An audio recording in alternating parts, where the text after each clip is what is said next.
시편 18편 1절인데요. 우리 한 목소리로 같이 읽고 시작하겠습니다. 시편 18편 1절 함께 읽겠습니다. 시작. 나의 힘이 되신 여호와여, 내가 주를 사랑하나이다. 아멘. 시편 18편은 성경을 조금 살펴보시면 사무엘하 22장과 내용이 또 완전히 똑같다는 것을 알게 될 것입니다. 무려 50절이나 되는 성경 구절이 사무엘하 22장과 똑같음을 보게 될 것입니다. 사무엘하 22장은 다윗이 인생에 왕이 되고 나서 쓴 게 아니라 왕 되고 나서도 한참 후에, 다시 말하면 인생 마지막 순간에 고백하고 있는 내용이라고 할 수 있습니다. 왜냐고 하면 22장 다음이 23장이잖아요. 사무엘하 23장 1절에 보면 이런 표현이 나옵니다. 이는 다윗의 마지막 말이라 하면서 이렇게 23장 내용이 이제 유언이라고 되어 있는데요.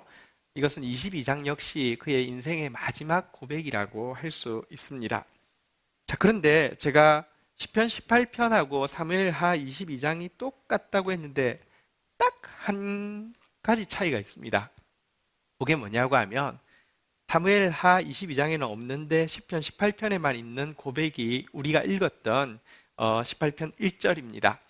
우리 1절 한번 같이 읽도록 하겠습니다. 시작. 나의 힘이 되신 여호와여, 내가 주를 사랑하나이다. 이 구절은 나중에 집에 가셔서 한번 보시면 똑같은데 시편 18편에는 있고 사무엘하 22장에는 없는 내용입니다. 왜 그럴까요? 저는 이 나의 힘이 되신 여호와여, 내가 주를 사랑하나이다, 이것은 여러분, 시편은 시고 시에는 보통 제목이 붙잖아요. 사무엘하는 이제 역사서기 때문에 내 이제 간증의 고백을 쭉 기록했다고 하면 시편으로 너무 그 고백이 내 인생에 소중하기 때문에 시편으로 옮겨왔을 때는 다윗이 심사숙고해서 제목을 넣은 것 같아요. 그리고 특별히 이 사무엘하 22장 시편 18편에 있는 내용은 앞에서도 말씀드렸다시피 인생 전체를 살고 나서 되돌아본 고백 아닙니까? 그래서 이 제목은 단지 이 시에 대한 제목일 뿐만 아니라 자기 인생 전체를 한 구절로 대변하는 제목이기 때문에 제목을 짓기가 굉장히 어려웠으리라고 생각합니다.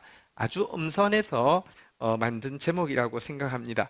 여러분들 사실 글을 써도 시를 써도 시보다 더 어려운 게 제목 아니던가요? 무슨 그림을 그려도 그림 그리는 것보다 더 어려운 게 제목 붙이는 거 아니던가요? 다윗이 자기 전 인생을 대변하는 한 구절의 제목으로 이 구절을 뽑았다고 하면, 넣었다고 하면 우리는 이 구절을 충분히 음미하고 묵상할 이유가 있다고 생각합니다.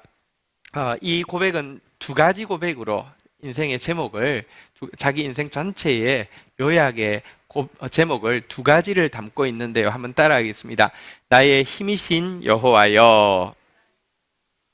이것이 첫 번째 고백이고요. 두 번째 고백은 또 따라하겠습니다. 내가 주를 사랑하나이다. 자, 먼저 나의 힘이신 여호와여라는 다윗의 인생 제목, 인생을 대변하는 이 고백에 대해서 먼저 생각하도록 하겠습니다. 나의 힘이신 여호와여. 시편 18편 3절에 보면 그는 이렇게 고백하고 있습니다. 내가 찬송받으실 여호와께 아뢰리니 내 원수들에게서 구원을 얻으리로다. 하나님은 그에게 무수한 원수들로부터 건져주시는 힘이셨다라고 고백하고 있습니다. 한번 따라하겠습니다. 여호와께 아뢰리니, 여호와께 아뢰일 때 원수들에게서 건져주셨다. 그분은 힘으로 나를 건져주셨다, 이렇게 고백하고요. 6절에 보면 또 이렇게도 고백합니다. 6절은 같이 한번 읽겠습니다. 시작. 내가 환난 중에서 여호와께 아뢰며 나의 하나님께 부르짖었더니 그가 그의 성전에서 내 소리를 들으시며 그의 앞에서 나의 부르짖음이 그의 귀에 들렸도다. 여기도 보니까요, 한번 따라하겠습니다. 나의 하나님께 부르짖었더니, 내가 여호와께 아뢰더니 나의 하나님께 부르짖었더니 나를 원수들로부터 건져주시는 힘을 보여주셨고 환난으로부터 건져주시는 힘을 보여주셨다라고 고백하고 있는데요. 그의 인생에서 무수히 경험했던 원수들로부터 건져주신 실질적인 힘과 또 환란, 자기의 외적인 상황으로 인한 환란도 있을 것이고요. 자기 범죄로 인한 환란도 있을 터인데 이 환란으로부터 건져주신 힘의 대표를 원수로부터 건져주신 것, 상황으로부터 건져주신 것, 죄악으로부터 건져주신 힘 세 가지를 한번 좀 뽑아봤습니다. 첫 번째 원수로부터 건져주신 힘은요. 한번 따라하겠습니다. 셀라 하마 느곳. 처음 들어보신 것 같죠? 성경에 있는 구절이긴 한데요. 사무엘상 23장 28절에 보면 나온 구절입니다.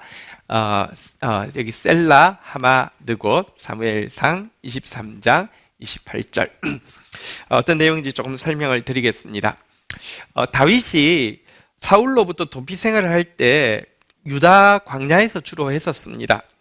이때 통틀어서 가장 아찔한 위기의 순간은 10사람이라는 유다 지파가 광야에서 사는 부류가 있었는데요. 다윗은 도망을 하면서도 그래도 같은 지파 사람이기 때문에 조금 안심을 한 것 같습니다. 그런데 이 사람들은요, 다윗이 들어오자마자 사람을 보내서 사울에게 다윗이 여기 들어와 있다고 밀고를 했죠. 근데 이미 몇 차례의 추격을 실패한 경험이 있는 사울은 다시 사람을 보내서 그거 알려준 그걸로 만족할 수 없으니까 그가 다니는 경로, 그가 도주할 때 숨을 만한 곳, 이 모든 것까지 꼼꼼하게 다 정탐을 해가지고 보고를 하라고. 그래서 앞으로는 웃고 있으면서 뒤로 계속 보고해서 완벽한 이렇게 그 로드맵을 가진 상태에서 잡으러 오게 되었습니다. 다윗이 급하게 도망을 하게 되었는데요. 여기 이제 작은 바위산이 중간에 있으면 다윗이 이쪽으로 도망하고 있는데 뒤쪽은 퇴로를 막았고요. 길은 이렇게밖에 돌아갈 수 없습니다. 근데 이쪽에서는 사울 군대가 지금 전속력으로 오고 있습니다. 이 바위가 딱 끝나는 순간 만나게 되고요. 이제 완전히 괴멸당할 수밖에 없는 순간에 서게 되었습니다. 정말 이거는 이제는 끝이 난 것입니다. 다윗의 시에 보면 사자의 입 사이에서 건져주신 하나님 찬양한다 그랬는데 정말 이빨 사이에 들어간 것입니다. 근데 그때 27절에 보면요. 사무엘상 23장 27절에 보면 갑자기 블레셋이 이스라엘을 쳐들어오게 했습니다. 전령이 급하게 뛰어와서 이제 요것만 코너만 털면 이 바위산 코너만 털면 잡는데 블레셋이 지금 침공했다고 하니까 급하게 막고 있던 부대와 추격하던 부대가 돌아가게 되었습니다. 그래서 그곳의 이름을 불리의 바위, 이 바위산, 작은 바위산 하나로 생명을 건졌습니다. 불리의 바위란 이름으로 한번 따라하겠습니다. 셀라 하마 느곳. 원수에게서 정말 하나님이 이때 블레셋을 불러내지 않았으면 죽었습니다. 원수에게서 건지시는 하나님의 힘을 경험한 것이죠. 상황에서 건지시는 힘을 경험한 대표적인 사건은요, 한번 따라하겠습니다. 시글락. 여러분, 다윗 일행이 유다 광야에서 주로 도피하다가 막판에는 블레셋으로 넘어가게 되죠. 더 이상 견딜 수 없겠다고 생각을 했습니다. 인간적인 생각이었죠. 어쨌든 갔는데 가서 한동안 그래도 블레셋이 대적의 대적은 나의 친구다 그래서 사울 왕이 그렇게 싫어하니까 다윗이 쓸모가 있을 거라고 생각해서 좀 데리고 있었는데요. 그래서 오기 잘했다 처음에는 생각했을 수 있습니다. 그러나 조금 지나자 무시무시한 상황의 위기가 찾아오죠. 블레셋 왕이 사울 왕과 네가 죽고 내가 죽고 둘 중에 하나 하자 하는 이제 진짜 전면전을 벌이게 되었습니다. 이때 블레셋 왕이 다윗을 불러내어서 같이 전쟁하자고 했습니다. 이제는 거절할 명분도 없습니다. 근데 가게 되면 여러분 동족을 죽이는 일을 하게 됩니다. 큰 범죄를 하게 되죠. 블레셋 온 거 정말 후회했겠죠. 그런데 그때 하나님 기적적으로 블레셋 장군들이 다윗을 의심을 하면서 혹시라도 전장에서 얘가 거꾸로 우리를 치면 내 생명이 위험하다고 절대 못 간다고 해서 돌아가라고 했습니다. 그 앞에서는 막 억울한 척하면서 왜 나를 못 믿냐고 하면서 돌아왔지만 정말 큰일 날 뻔했죠. 근데 문제는 자기들의 본거지인 시글락에 왔더니 이 전쟁을 위해서 3일 동안 떠난 사이에 아말렉 사람들이 들어와서 성읍을 다 불태우고 모든 아내와 자녀들을 다 끌고 가서 아무것도 없는 상태였습니다. 얼마나 충격을 받았겠습니까? 용사들이 기력이 없을 정도로 울다가 슬픔을 이기지 못해서 어떻게 했냐고 하면 사무엘상 30장 6절입니다. 사무엘상 30장 6절 한번 같이 읽도록 하겠습니다. 읽겠습니다. 시작. 백성들이 자녀들 때문에 마음이 슬퍼서 다윗을 돌로 치자 하니 다윗이 크게 다급하였으나 그의 하나님 여호와를 힘입고 용기를 얻었더라. 정말 산전수전 같이 겪은 피보다 더 진한 용사들인데도요, 이제 자기 아내, 자식이 다 끌려갔고, 또, 모든 것이 사라진 거 보고는 울다가 너무 격분해서 돌을 집어 들게 되었습니다. 이 상황, 다윗도 어떻게 할 수 없는 상황 아닙니까? 그러나 그때 하나님께서 갑자기 이해할 수 없는 용기와 힘을 그에게 팍 밀어 넣어 주셨습니다. 돌에 맞아 죽게 됐는데 일어서서 외칩니다.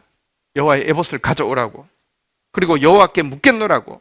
내가 이 군대를 추격하면 따라잡겠나이까? 여호와께 물었습니다. 여호와께서 대답하셨습니다. 그를 쫓아가라. 내가 반드시 따라잡고 도로 찾으리라. 하나님 주시는 용기 때문에 그 말 딱 선포할 때 그렇게 할 수 있게 하셨고요. 갔더니 아내도 자녀도 하나도 상하지 않고 다 되돌려 받게 한 일이 있습니다. 상황 가운데서 하나님 정말 힘이 되어 주셨습니다. 나의 힘이 되신 여호와요. 여러분, 상황의 어려움보다 더 어려운 것은 내 죄로 말미암은 어려움이죠. 오르난 타작마당의 일을 그가 경험한 여호와께서 나의 힘이 되신 것의 마지막으로 설명을 좀 드리려고 합니다.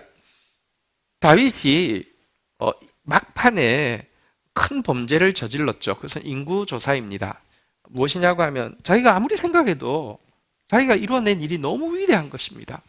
너무 스스로가 자랑스럽습니다.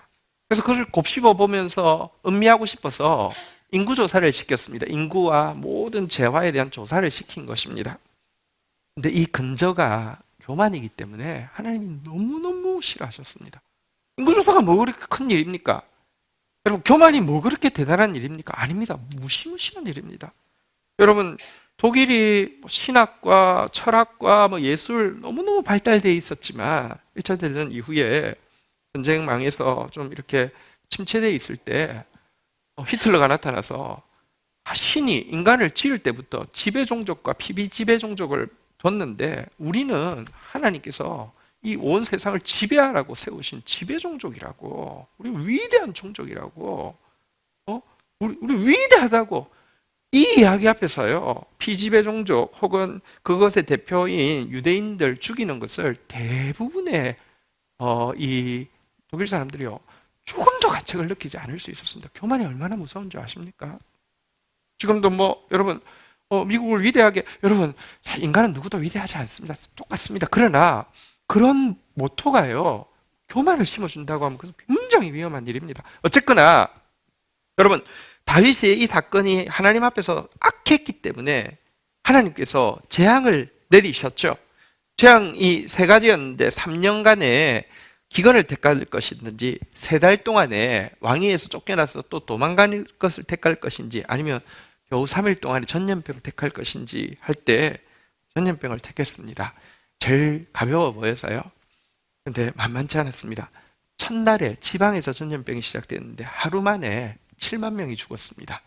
이제 이틀째부터는 예루살렘으로 이제 전염병이 들어오게 됩니다. 너무 공포스러워서 자기의 교만이 얼마나 큰지도 깨달았고 하나님의 심판이 얼마나 두려운지도 깨달아가지고요, 하나님 앞에 기도합니다. 이 백성이 아니라 자신의 가문을 쳐달라고 기도하는데, 문제는 여러분, 기도하려고 하면 어디서 가서 기도해야 되냐고 하면 그 당시 모세가 시대에 만든 번제단이 기브온 산당에 있었습니다. 이곳에 가서 주로 기도했는데요, 이곳에 못 갔습니다. 이유가 뭔지 아십니까? 네, 역대상 21장 29절 30절부터 보면 그 이유가 나와 있는데요, 옛적에 모세가 광야에서 지은 여호와의 성막과 번제단이 그때의 기브온 산당에 있었으나, 30절 읽도록 하겠습니다. 읽겠습니다. 시작. 다윗이 여호와의 천사의 칼을 두려워하여 감히 그 앞에 가서 하나님께 묻지. 기도는 하는데 내가 번제단 앞에 가서 기도하면 죽을 것 같아가지고요. 그거 하지 못하고 궁에서 그냥 하나님 제발 우리 백성들을 살려주시고 저 죽여주세요. 어쨌든 하나님 앞에 나가지도 못할 정도로 공포에 떨고 있었습니다. 이때 하나님이 선지자 갓을 궁으로 찾아가서 그에게 재앙을 완전히 거치는 방법을 알려주셨습니다. 그것이 무엇입니까? 한번 따라하겠습니다. 오르난 타작마당. 여기에서 제단을 쌓으면 전염병이 거칠 것이라고 했습니다. 오르난 타작마당이 어디입니까? 아브라함이 이삭을 바친 곳이고요. 이제 이후에 솔로몬이 바로 그 터 위에 성전을 건축하게 되는데 그곳이 앞으로 장차 예수 그리스도께서 십자가 지실 곳이지요. 하나님은 이 전염병의 재앙 가운데서 건져주실 뿐만 아니라 하나님 앞에 나올 수도 없는 죄인인, 하나님 앞에 나오면 죽을 것 같아서 하나님 앞에도 나가지 못하던 이 다윗을요, 하나님과 더 깊이 교제할 수 있는 예수 그리스도의 십자가 앞으로 초대해 주신 것입니다. 정말 하나님은 이 죄악 가운데서 건지시되 놀랍게 건지시는 힘을 그는 그의 인생을 통하여서 경험했습니다. 그리고 이처럼 원수에게서 건지시고 상황에서 건지시고 죄악 가운데서 건지시는 힘을 경험할수록 다윗은 그 이유가 무엇인지 제대로 깨닫게 되었습니다. 시편 18편 17절에 그래서 오늘 시편에 보면요, 그는 이렇게 고백합니다. 시편 18편 17절 나를 강한 원수와 미워하는 자에게서 건지셨으며, 한번 따라하겠습니다. 그들은 나보다 힘이 세기 때문이로다. 하나님 나를 건져주신 이유는 내가 강해서가 아니라 내가 약해서이다 라고 고백하고 있습니다. 18절 제가 읽고 19절 우리 같이 읽을까요? 그들이 나의 재앙의 날에 내게 이르렀으나 여호와께서 나의 의지가 되셨도다. 19절 같이 읽도록 하겠습니다. 시작. 나를 넓은 곳으로 인도하시고 나를 기뻐하심으로 나를 구원하셨도다. 한번 따라하겠습니다. 나를 기뻐하심으로 나를 구원하셨도다. 내가 잘해서 잘나서 구원해 주신 게 아니라 나를 좋아해서 구원해 주셨다, 이 말입니다. 여러분, 이 경험들을 하면 할수록 내가 약하기 때문에 하나님 나의 힘이 되어 주시고, 내가 뭘 잘해서가 아니라 내가 당신의 자녀이기 때문에, 부모가 자녀를 기뻐하는데 이유가 왜 필요합니까? 하나님이 우리를 기뻐하시는데 이유가 뭐가 필요합니까? 하나님이 나를 기뻐하셨기 때문에 그의 힘으로 건져주셨구나, 이 사실을 그는 거듭 깨닫게 되었습니다. 이것을 은혜라고 하죠. 이처럼 다윗은 하나님께서 나의 힘이 되신 여호와여, 이것을 경험하고 그 이유가 자기가 강하고 자기가 잘나서가 아니라 도리어 자기가 약하고 자기가 하나님 앞에 자녀이기 때문에 은혜로 건져주신다는 사실을 깨닫자 그의 삶에서는 놀라운 변화가 일어나게 됩니다. 어떤 상황도 초월할 수 있는 자유가 그에게 주어집니다. 시편 18편 32절부터 보면 이렇게 고백하고 있는데요. 이 하나님이 힘으로 내게 띠띠우시며 내 길을 완전하게 하시며, 여러분 정말 신실하게 구원의 힘으로 찾아오시는 하나님, 그리고 그 이유가 은혜로 구원하시는 하나님을 경험하고 나자 33절 같이 읽도록 하겠습니다. 읽겠습니다. 시작. 나의 발을 암사슴 발 같게 하시며 나를 나의 높은 곳에 세우시며. 34절은 제가 읽겠습니다. 일단 여기까지 읽겠습니다. 자, 보십시오. 밑에 사자가 득실을 거려도 암사슴이 높은 바위 산 위에 있으면요, 아무렇지 않습니다. 도리어 여러분, 사슴이 뛸 때 발이 얼마나 경쾌합니까? 경쾌하게 뛸 수 있는 것처럼 하나님의 힘과 하나님의 은혜를 경험하고 깨닫고 깨달은 그는 이제 어떤 상황도 초월하여서 사슴처럼 뛸 수 있는, 높은 곳에서 뛸 수 있는 자유를 얻었다라고 고백합니다. 또한 그는 어떤 대적도 이길 수 있는 담력을 얻었다라고도 고백을 합니다. 조금 앞으로 가셔서 시편 18편 29절에 보면 이런 고백을 하고 있습니다. 시편 18편 29절 한번 보도록 하겠습니다. 같이 읽겠습니다. 시작. 내가 주를 의뢰하고 적군을 향해 달리며 내 하나님을 의지하고 담을 뛰어넘나이다. 여러분, 하나님이 나의 힘이시라는 것을 알고 하나님이 은혜로 그 힘을 준다는 사실을 알고 나서는요, 다윗은 전쟁이 일어나면 적군이 앞에 있잖아요. 적군이 딱 보이면 보통 하는 것은 쑥이고 뭐 이렇게 뭘 이제 계산을 하고 해야 될 때 적이 보이면 무조건 다윗은 앞으로 직진을 하는 것입니다. 그러면 적들도 당황하겠죠. 적 중간에 이제 뭐 장수나 이렇게 대장이 있겠죠. 당황하겠죠. 그러면 방어하기 위해서 방패를 쫙 펴지 않습니까? 그리고 또 뭐 이렇게 위쪽도 막 화살 같은 거 올지 모르니까 막 펴지 않겠습니까? 그러면 그게 벽이잖아요. 담이잖아요. 다윗은 뛰어갈 뿐만 아니라 그 위로 훌쩍 타고 올라서 다다다다 해서 이 대장을 향해서 이렇게 칼을 겨누는 그런 사람이 될 수 있었다라고 이야기하고 있는데요. 이것은 어떤 대적도 두려워하지 않는 담력을 이야기합니다. 이 하나님의 힘을 알고 이 하나님의 은혜를 알면 아무것도 그를 두렵게 만들 수 없었던 것입니다. 그리고 그렇게 담력을 가질 수 있는 데에는요, 이어지는 30절도 한번 좀 읽어볼까요? 같이 읽겠습니다. 시작.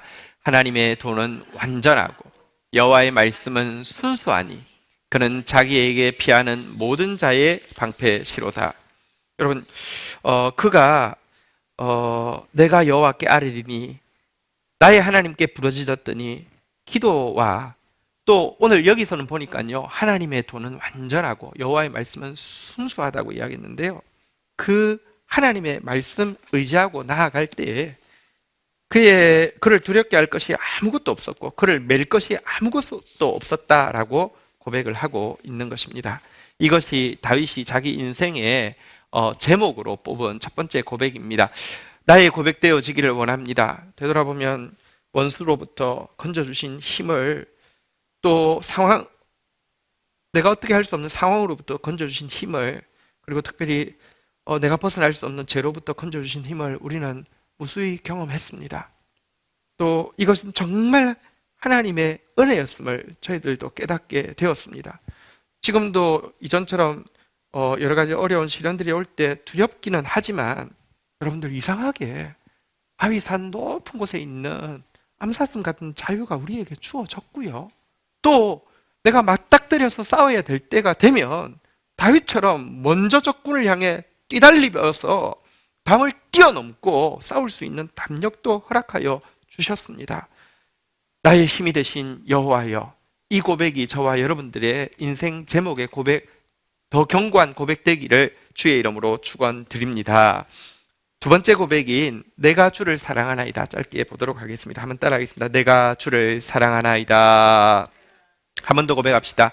내가 주를 사랑하나이다. 가끔 나의 힘이 되신 여호와여는 신자들 중에 다수가 경험할 수 있습니다. 하나님 살아계신 분이시고 우리가 기도하면 하나님 도와주시고요. 특별히 말씀 붙잡고 기도하면 완전하고 순수하신 그 말씀은 실패 없이 우리를 인도하십니다. 그래서 나의 힘이 되신 여호와여를 고백하는 신자들은 적지 않습니다. 그러나 그걸로 끝나는 신자들이 참 많습니다. 다윗은 나의 힘이 되신 여호와여로 끝나지 않고 한 번만 더 따라하겠습니다. 내가 주를 사랑하나이다. 근데 여기 표현되어진 내가 주를 사랑하나이다 라는 고백은요, 우리 시편 18편 1절인데요. 여기서 나온 사랑은 원어를 보면 굉장히 좀 특별한 단어가 사용되었음을 알 수 있습니다. 사랑에는 여러 종류가 있죠. 여러분, 부모가 자식을 향한 사랑도 있고요. 또 연인이 연인을 향한 사랑도 있습니다. 많이 다르잖아요, 그죠? 근데 여기서 사용하고 있는 사랑은 어떤 사랑일까요? 여기서 내가 주를 사랑하나이다 라는 사랑은 사실은 라함이라는 단어를 쓰고 있는데, 이것은 아버지가 자녀를, 어머니가 젖먹이를 사랑하는 상태를 이야기하는 것입니다. 라함이라는 단어가 쓰여진 용례 좀 볼까요? 시편 103편 13절에 보면요, 여기 내가 주를 사랑하나이다 하고 같은 단어가 쓰여져 있는데요, 아버지가 자식을 라함하지 함같이 여호와께서 자기를 경외하는 자를 라함하시느니라, 이렇게 되어 있습니다. 이사야서 49장 15절에는요 이제 어머니가 등장합니다. 이사야서 49장 15절 우리 같이 한번 읽어볼까요? 이사야서 49장 15절 읽겠습니다. 시작. 여인이 어찌 그 젖먹는 자식을 잊겠으며 자기 태에서 난 아들을 남 여기지 않겠느냐? 그들은 혹시 잊을지라도 나는 너를 잊지 아니할 것이라. 여러분, 사랑 중에서 뭐 열정적인 것은 연인의 사랑이 더할지 몰라도 깊은 것은 부모의 사랑을 따라갈 것이 어디 있겠습니까? 자녀도 부모를 사랑할 수 있습니다. 그래서 뭐 어버이날이나 생일 때 선물을 할 수도 있고요. 어떤 때는 말을 잘 듣기도 하고요. 합니다. 그런데요, 보편적으로 부모를 향한 자녀의 사랑은요, 조금만 자기 기분에 안 들으며 화를 낼 수 있고요.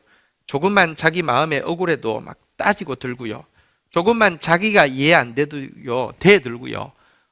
방 안에서 문을 쾅 닫고 도망을 나올 수도 있는 것이 부모를 향한 자녀의 사랑이죠.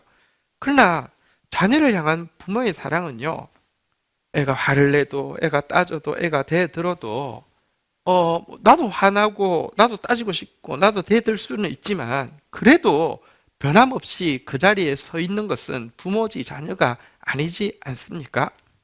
근데 놀랍게도 다윗은요, 나의 힘이 되신 여호와여, 이 고백 이후에 내가 주를 사랑하나이다. 아버지가 자식을 사랑하는 것처럼, 어머니가 젖먹이를 사랑하는 것처럼 나도 하나님을 사랑합니다. 나도 하나님을 사랑하겠습니다. 이렇게 고백합니다. 사람이 하나님을 향해서 라함이라는 단어로 사랑을 표현한 경우는 여기가 유일합니다. 왜? 여러분, 시에 인생 전체를 요약하는 자기 고백을 시의 제목으로 적으면서 사랑이라는 단어, 여러 가지 단어가 있는데요. 왜 라함이라는 단어를 썼을까요? 그는 하나님의 사랑을 경험하면 경험할수록, 하나님 아버지의 사랑을 경험하면 경험할수록, 그 사랑의 크기를 경험하면 경험할수록, 과거는 사랑한다고 하면서도 분노할 때도 있고, 사랑한다고 하면서도 대들 때도 있고, 사랑한다고 하면서도 반항하기도 하고, 따지기도 하고, 불평하기도 하고, 이랬던 모습에서 부모는 그럼에도 불구하고 그 자리에 여전히 서 있는 것처럼, 아니, 나도 이제 하나님을 향해서는 라함의 사랑으로, 내가 하나님 앞에서 내가 어떻게 부모의 마음을 가지겠습니까? 하나님을 향해서. 저는 그 말이 아니라 하나님 나를 향해서 그런 사랑으로 사랑하신 것처럼 저도 이제 변함없이 그런 사랑으로 당신을 사랑하는 사람이 되고 싶습니다. 이 고백을 한번 마지막으로 따라하겠습니다. 내가 주를 사랑하나이다. 오늘 이 다윗의 인생 고백, 인생 제목의 표어인 이 고백이 또 저와 여러분들의 고백으로 익어가기를 주의 이름으로 축복합니다. 자리에서 일어서시겠습니다. 우리 함께 찬양할 제목은요, 주님을 더 사랑합니다 라는 고백을 저희 교회에서 번역한 곡으로 같이 한번 고백해 보도록 하겠습니다.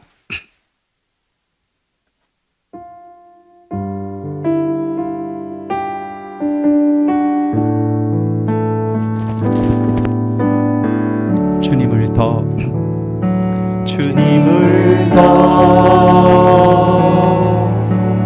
어제보다 더 주님을 더 표현보다 더 주님을 더 그 언제보다 주님을 더 주님을 더 다시 한번 고백하겠습니다. 주님을 더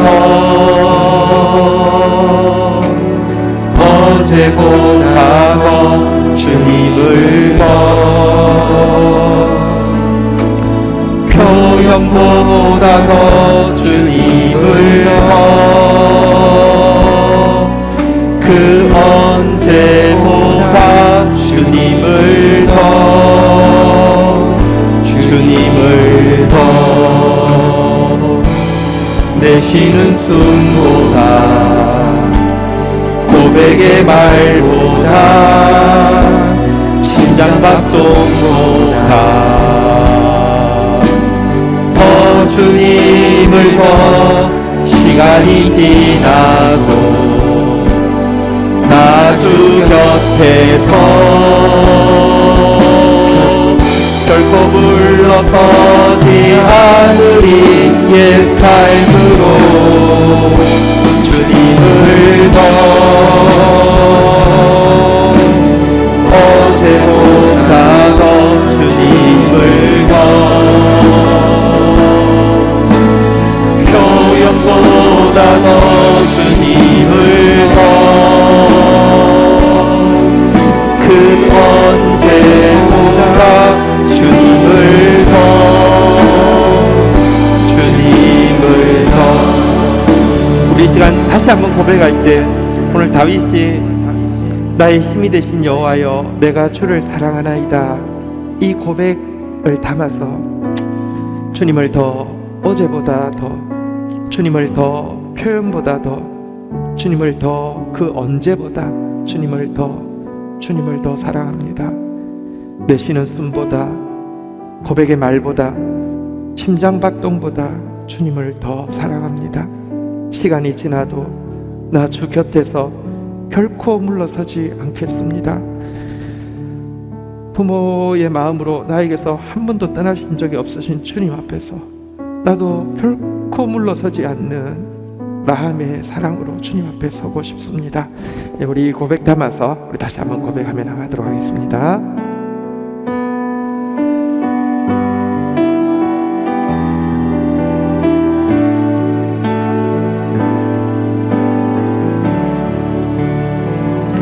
주님을 더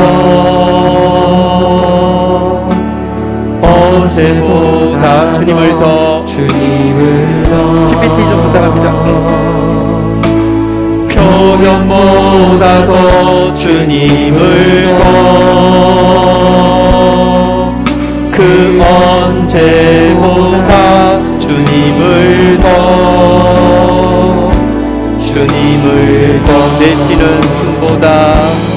내쉬는 숨보다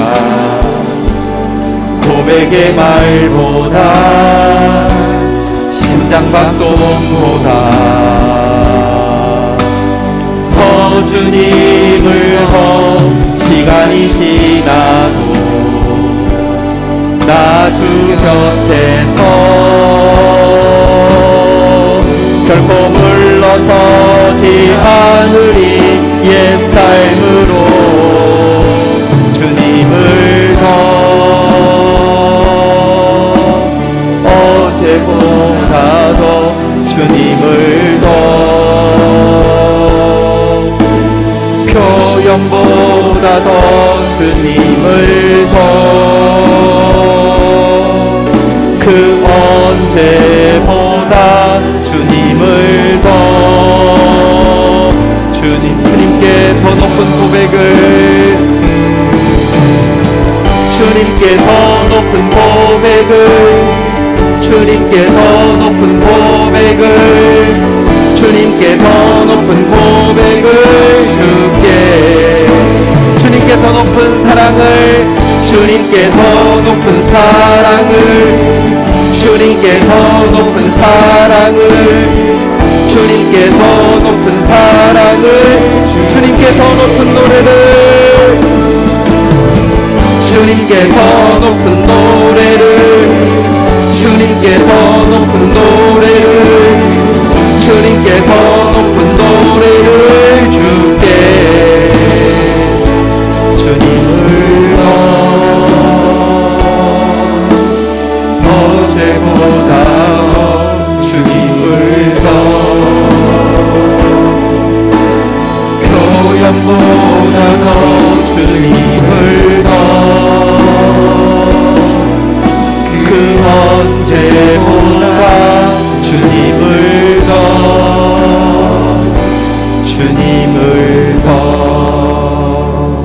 자리에 앉으시겠습니다. 우리 설교 노트 작성하는 시간 잠시 가지겠습니다. 오늘 제목 나의 힘이 신 여호와여 내가 주를 사랑하나이다. 시편 18편 1절 참고할 성경 구절 기록하시고요. 오늘 설교 주된 내용이 무엇이었는지 좀 기록해 주시고요. 나한테 주시는 구체적인 말씀 무엇이었는지 기록합니다. 그리고 우리 사랑하는 지체들과 함께 교통하면서 나눌 내용이 무엇인지 우리 같이 한번 기록하도록 하겠습니다.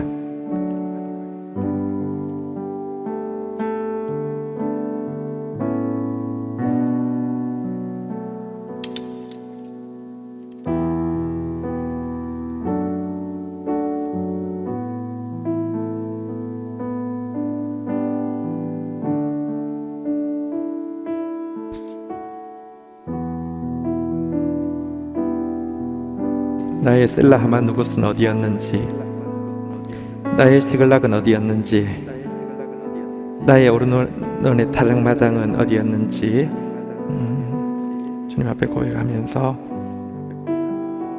나에게 주님을 향한 사랑은 어떤 사랑인지, 어떤 사랑을 가지기 원하는지 주님 앞에 기도합니다. 우리 내용 가지고 우리 하나님 앞에 같이 기도로 심는 시간 가지도록 하겠습니다. 내가 여호와께 아뢰리니 나의 하나님께 부르짖었더니 들으시고 또 오늘도 구원을 이루실 것입니다. 함께 주의 이름 고백하며 기도하며 나가도록 하겠습니다. 주님, 주여, 하나님, 나의 힘이 되신 하나님을 찬양합니다. 주님, 내 인생의 무수한 대적들 가운데서, 내가 어쩔 수 없는 상황들 가운데서, 내 죄로 말미암은 아버지 고통 가운데서 하나님 나를 건져내신 하나님이십니다. 셀라 하마누 곳의 하나님이십니다. 시글락의 하나님이십니다. 오늘날 타작마당의 하나님이십니다. 내가 잘해서가 아니라 나를 기뻐하시기 때문에, 내가 강해서가 아니라 내가 약하기 때문에 나를 사랑하여 주신 그 은혜를 알고 신실하게 다가오시는 주님의 사랑을 알기에, 당신의 힘을 알기에, 하나님 이제 어떤 것에도 얽매이지 않는 자유함 가지고, 어떤 대적도 두려워하지 않는 담력을 가지고 하나님의 사람으로 살아내겠습니다. 나의 힘이 되신 주님을 찬양합니다. 주님, 과거에는 하나님 너무 쉽게 주님을 떠나며, 너무 쉽게 주님께 반항하고, 너무 쉽게 주님께 불평하며, 너무 쉽게 화를 내고 분노하였던 나의 모습에서 부모의 마음 가지고, 부모의 사랑 가지고 하나님 앞에 서서 하나님 앞에 머무르며 하나님 앞에서 기다리고 하나님을 더 사랑하는 사람으로 살아갈 수 있도록 저희에게 은혜를 더하여 주시기를 간절히 간구하고 소원합니다. 은혜를 더하여 주옵소서. 함께 마음 모아 중보하겠습니다. 나라와 민족을 위하여, 교회와 열방을 위하여, 구원받을 백성, 믿지 않는 가족 구원을 위하여, 질병 가운데 고통하고 있는 주의 백성들을 위하여, 미래 교회의 주역이 될 다음 세대들을 위하여. 하나님 감사합니다. 오늘 다윗이 자기 인생 전체의 제목으로 뽑은 9절에서 또한 동일한 사랑을 우리가 받고 있었음을 깨닫게 됩니다. 나의 힘이 되신 주님을 찬양합니다. 내 인생을 되돌아볼 때 사실 셀라 하마 누곳의 역사들이 있었습니다. 시글락에서의 구원이 있었습니다. 오르난의 타작마당이 내게도 있었습니다. 그리고 시간이 지나면 지날수록 알게 되는 것은 내가 잘나서가 아니라 나를 기뻐하시기 때문에, 내가 강해서가 아니라 내가 연약하기 때문에 주님 나를 구원하여 주셨음을 깨닫게 됩니다. 오 주님, 그 하나님의 힘과 그 하나님의 은혜 앞에서 무엇에도 얽매이지 않는 사슴과 같은, 높은 곳에선 사슴과 같은 발걸음으로 살아가는 저희들 되어지게 하여 주시며, 적진을 향해 달리고 담을 뛰어넘는 다윗과 같은 믿음의 담력으로 싸우는 저희들 되어질 수 있도록 은혜를 더하여 주옵소서. 그러나 이 자리에 오기까지 주님이 우리를 얼마나 아버지의 사랑으로, 어머니의 사랑으로 참아주시고 기다려주시고 묵묵히 그 자리에 서 계셨는지 깨닫게 됩니다. 하나님, 우리의 사랑도 하나님을 향해서 너무 쉽게 분노하고 너무 쉽게 반항하고 너무 쉽게 대들고 너무 쉽게 불평하던 모습에서 언제나 그 자리에 서서 내가 주를 사랑하나이다, 부모의 마음 가지고 내가 주를 사랑하나이다, 그런 고백의 사람으로 익어갈 수 있도록 축사하여 주시옵소서. 감사합니다. 예수 그리스도의 이름으로 기도 올립니다. 아멘. 네, 우리 광고 내용 중에서요, 코로나가 지금 계속 심해지고 있는데 일상의 삶에서도 주의하시고 또 기도가 많이 필요합니다. 계속 기도해서 이 일을 통해서 교회가 깨끗해지고 또 세상이 깨끗해지며 또 전염병은 주님 오실 때에 있을 중요한 표징입니다. 주님 나라를 준비하는 저희들이 되어야 되겠습니다.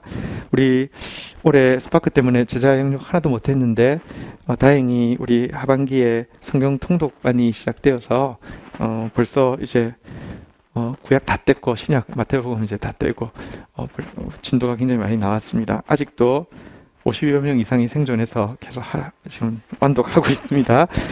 12월 27일 얼마 남지 않았습니다. 우리 완독해서 또 기쁨을 같이 나누기를 격려합니다. 우리 청구 형제 진숙자매 결혼식 또 여러모로 또 축복해 주시기를 바라겠습니다. 네, 우리 다 함께 자리에서 일어서시겠습니다. 축도하겠습니다. 여호와는 내게 복을 주시며 너를 지키시기를 원하며 여호와는 그 얼굴을 내게 비추사 은혜 주시기를 원하며 여호와는 그 얼굴을 내게로 향하여 드사 평강 주시기를 원하노라. 주 예수 그리스도의 은혜와 아버지 하나님의 사랑과 성령의 교통하심이 너희 무리와 함께 계실지어다. 아멘. 감사합니다.